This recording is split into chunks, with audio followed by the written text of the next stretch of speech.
Hello guys, welcome back to my channel English with Sneha. तो guys, जैसा कि आप देख रहे हैं, आज की स्टोरी का टाइटल है द फ्रॉग्स फाइट। फ्रॉग्स यानी मेंढक और अपोस्ट्रोफी एस है, तो यहाँ पे मीनिंग निकलता है का या की। फाइट यानी लड़ाई, यानी मेंढक की लड़ाई, ये इसका टाइटल है। छोटी सी स्टोरी है, शानदार स्टोरी है और इससे काफ़ी मोटिवेशन भी आपको मिलने वाला है। और अगर आप चैनल पर नए हैं तो चैनल को सब्सक्राइब कर लेना, बेल आइकन प्रेस कर लेना और इस वीडियो को लाइक ज़रूर कर देना। तो चलिए स्टोरी स्टार्ट कर लेते हैं। Once a large number of frogs lived in a well. Once means एक बार, अ मीन्स एक, लार्ज यानी बड़ी, नंबर यानी संख्या, ऑफ मीन्स का, फ्रॉग्स यानी मेंढक। ये फ्रॉग का प्लूरल है, फ्रॉग्स यानी मेंढक, बहुत सारे मेंढक। लिव्ड मीन्स रहते थे। लिव्ड का क्या मतलब है? रहते थे। ये पास्ट टेंस की बात हो रही है, इसलिए ये पास्ट फॉर्म है। इन मीन्स में, अ मीन्स एक, वेल होता है कुआं। कि एक बार मेंढकों की एक बहुत ज़्यादा संख्या में एक कुएं में मेंढक रहते थे। वन डे यानी एक दिन, वन मीन्स एक और डे मीन्स दिन, यानी एक दिन। टू फ्रॉग्स, टू यानी दो, फ्रॉग्स यानी मेंढक, हैड अ फायर्स फाइट, मतलब हो गई एक फायर्स यानी भयंकर या प्रचंड, फाइट यानी लड़ाई, कि एक दिन दो मेंढकों में बहुत भयंकर लड़ाई हुई। The other frogs were supporting each of them separately. Other यानी दूसरे, फ्रॉग्स यानी मेंढक, दूसरे मेंढक, वर सपोर्टिंग यानी सपोर्ट कर रहे थे, ईच ऑफ देम यानी उनमें से एक को, सेपरेटली यानी अलग अलग। जो दूसरे मेंढक थे वे उनमें दोनों में अलग अलग एक दूसरे को सपोर्ट कर रहे थे, यानी कुछ एक को सपोर्ट कर रहे थे और कुछ एक को सपोर्ट कर रहे थे। इसलिए टू ग्रुप्स यानी टू मीन्स दो, ग्रुप्स यानी समूह, इसलिए दो समूह ऑफ फ्रॉग्स यानी मेंढकों के, कि मेंढकों के दो समूह वर फॉर्म्ड यानी तैयार हो गए, इसलिए मेंढकों के दो समूह बनकर तैयार हो गए। स्लोली एंड स्लोली, स्लोली यानी धीरे, एंड मीन्स और, धीरे मतलब धीरे और धीरे, धीरे धीरे। The hatred spread among all the frogs, hatred यानी घृणा, स्प्रेड यानी फैल गई, अमंग यानी बीच में, all the frogs, all means सभी, फ्रॉग्स यानी मेंढक, यानी सभी मेंढकों के बीच में घृणा या ईर्ष्या फैल गई। यहाँ पे अमंग आया है और बिटवीन भी बीच में होता है, लेकिन बिटवीन दो के लिए आता है और अमंग बहुत सारों के लिए आता है। जब बहुत सारे होते हैं और उनके बीच में कोई बात होती है तो उसके लिए हम अमंग लगाते हैं। अमंग यानी बीच में। वन डे एक दिन, one group of frogs went to the snake. One means एक, ग्रुप यानी समूह, कि एक दिन एक समूह, ऑफ मीन्स का, फ्रॉग्स यानी मेंढकों, यानी मेंढकों का एक समूह, वेंट मीन्स गया, टू द स्नेक, स्नेक क्या होता है? सांप, यानी सांप के पास। कि एक दिन मेंढकों का एक समूह सांप के पास गया। एंड मीन्स और, सैड मीन्स कहा, we all live in a well, we means हम, ऑल मीन्स सभी, लिव मीन्स रहते हैं, इन मीन्स में, अ मीन्स एक, वेल मीन्स हुआ, कि हम सभी एक कुएं में रहते हैं। Some frogs have become our enemies. Some means कुछ, frogs यानी मेंढक, कि कुछ मेंढक have become मतलब बन गए हैं या बन चुके हैं, our means हमारे, enemies क्या होता है? शत्रु। enemy का प्लूरल फॉर्म होती है enemies, की कुछ मेंढक हमारे शत्रु बन गए हैं। Please come to live in our well and eat up all of them.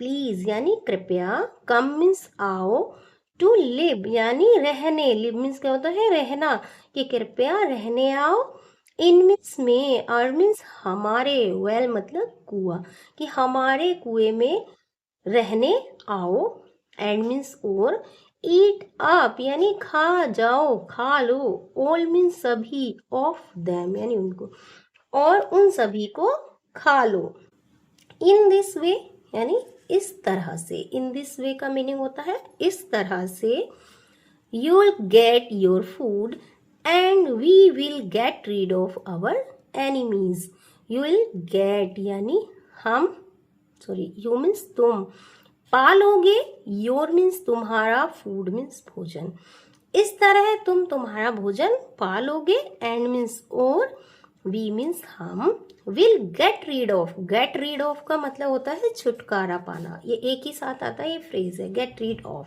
ये छुटकारा पा लेंगे, आवर मीन्स हमारे, एनिमीज यानी शत्रुओं से, और हम हमारे शत्रुओं से छुटकारा पा लेंगे। The snake happily agreed to stay in their well. Snake यानी सांप, happily मतलब खुशी से, happily क्या होता है खुशी से, agreed यानी सहमत हो गया, agreed का मतलब सहमत हो गया, to stay, stay मतलब रुकना या रहना या ठहरना, कि सांप ठहरने के लिए खुशी खुशी सहमत हो गया, in their well यानी इन मीन्स में, दियर मीन्स उनके, वेल यानी कुआं, उनके कुएं में, कि सांप खुशी से उनके कुएं में ठहरने के लिए, रहने के लिए सहमत हो गया। नाउ मीन्स अब, the snake started eating the frogs of the enemy group, now यानी अब, द स्नेक यानी सांप, स्टार्टेड मतलब शुरू कर दिया, ईटिंग यानी खाना, द फ्रॉग्स यानी मेंढकों को, ऑफ मीन्स का या की, अकॉर्डिंग टू सेंटेंस आ जाता है, द एनिमी यानी शत्रु, ग्रुप यानी समूह, कि अब सांप ने जो शत्रु समूह था उसके मेंढकों को खाना शुरू कर दिया, सून यानी जल्दी ही, all the frogs, all means सभी, फ्रॉग्स यानी मेंढक, कि सभी मेंढक, of that group, of means के, दैट मीन्स उस, ग्रुप यानी समूह, गॉट किल्ड यानी मर गए, गॉट किल्ड मर गए, कि जल्दी ही उस समूह के सारे मेंढक मर गए, देन मीन्स तब, the other groups frog leader asked to the snake to leave the well, तब the group, sorry the other groups frog यानी अदर मीन्स दूसरा, ग्रुप्स फ्रॉग यानी समूह का मेंढक, यानी दूसरे समूह का मेंढक, लीडर जो उनका लीडर था, आस्क्ड मीन्स कहा, द स्नेक यानी सांप से, टू लीव यानी छोड़ने के लिए, लीव क्या होता है छोड़ने के लिए या जाने के लिए, द वेल यानी कुएं से, तब दूसरे समूह के मेंढक लीडर ने सांप से कुआं छोड़ने के लिए कहा, बट यानी किंतु, the snake refused to do so, snake यानी सांप, रिफ्यूज्ड यानी मना कर देना, इनकार कर देना, और ये सेकंड फॉर्म है, तो इनकार कर दिया, कि सांप ने इनकार कर दिया, टू डू करने के लिए, सो मीन्स ऐसा, कि सांप ने ऐसा करने के लिए इनकार कर दिया, he was now used of getting free food, he means वह, was means था, now means अब, use of getting यानी getting means पाना, free food यानी फ्री में फूड यानी भोजन, यानी अब उसको फ्री में भोजन पाने की आदत हो गई थी, so means इसलिए, he stayed in the well and ate up all the frogs there, he stayed, he means उसने, stayed he means वह, stayed मतलब रुक गया, ठहर गया, in the well, in means में, well means कुआं, इसलिए वह कुएं में रुक गया, and means और, ate up मतलब खा लिए, ate up का क्या मीनिंग है खा लिए, all means सभी, frogs यानी मेंढक, there means वहाँ, और उसने वहाँ सभी मेंढकों को खा लिया। 10 इस प्रकार all the frogs lost their lives. All means सभी, फ्रॉग्स यानी मेंढक, लोस्ट मतलब खो दिए, दियर लाइव्स, दियर मीन्स अपना, लाइव्स यानी जीवन, कि इस प्रकार सभी मेंढक अपना जीवन खो दिए। Because of their silly fight, because of यानी के कारण, दियर मीन्स उनकी, सिली यानी मूर्खता भरी, फाइट यानी लड़ाई, यानी मूर्खतापूर्ण लड़ाई के कारण सभी मेंढकों ने अपना जीवन खो दिया। तो गाइस, लड़ाई बहुत बुरी चीज होती है और इसको समझदारी से सुलटा लेने में ही समझदारी है। तो ये थी छोटी स्टोरी। आप, आई होप आपको पसंद आई होगी, तो प्लीज़ लाइक कर देना और चैनल को सब्सक्राइब कर लेना। मिलते हैं दूसरी स्टोरी में, तब तक के लिए bye bye. Thank you for watching.